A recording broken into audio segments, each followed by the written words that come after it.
বিজাতিদের কাঠিন মুসলমানের ভিতর ঢুকিয়ে দিয়ে মুসলমানের যে অরিজিনাল আচার ব্যবহার কাঠিন আছে সেটা বিজাতিরা গ্রহণ করে নিচ্ছে, মুসলমান খবরও নেয়। উন্নত দেশগুলোর দিকে তাকান, তখন আপনি মুসলমানদের আচার ব্যবহার কেমন ছিল সেই আচার ব্যবহার পাবেন।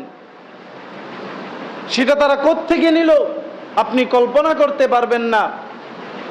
আমাদের নবী সাল্লাল্লাহু আলাইহি ওয়াসাল্লামের জীবনী নিয়ে একজন খ্রিস্টান মাইকেল ছার্ট দ্য 100 নামে একটি বইও লিখেছে। সেই বইয়ের প্রথমেই যেই ব্যক্তির জীবনী দিয়েছে, পৃথিবীর বিখ্যাত বিখ্যাত মনীষীদের জীবনী লিখেছে, সেগুলো লিখতে গিয়ে সর্বপ্রথম যার নাম এসেছে তিনিই হচ্ছে আমাদের নবী মুহাম্মদুর রাসূলুল্লাহ সাল্লাল্লাহু আলাইহি ওয়াসাল্লাম। মুসলমান একজন খ্রিস্টান সে চিনল মুহাম্মদুর রাসূলুল্লাহকে।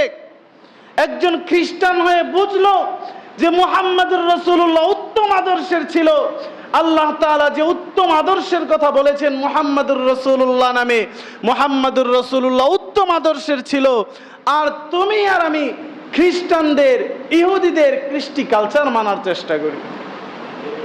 আশ্চর্যের ব্যাপার, আশ্চর্যের ব্যাপার। মুসলমান যদি আপনার আমার কৃষ্টি কালচার, আচার ব্যবহার, চলাফেরা মুহাম্মদুর রাসূলুল্লাহর অনুগত্য না থাকে, মুহাম্মদুর রাসূলুল্লাহর আদর্শ না থাকে, মনে রাখবেন মুসলমান, আজকে এই বিপরীত বয়ানটা আপনি মনে রাখবেন, আপনার জন্য মুহাম্মদুর রাসূলুল্লাহ সুপারিশ করবে না।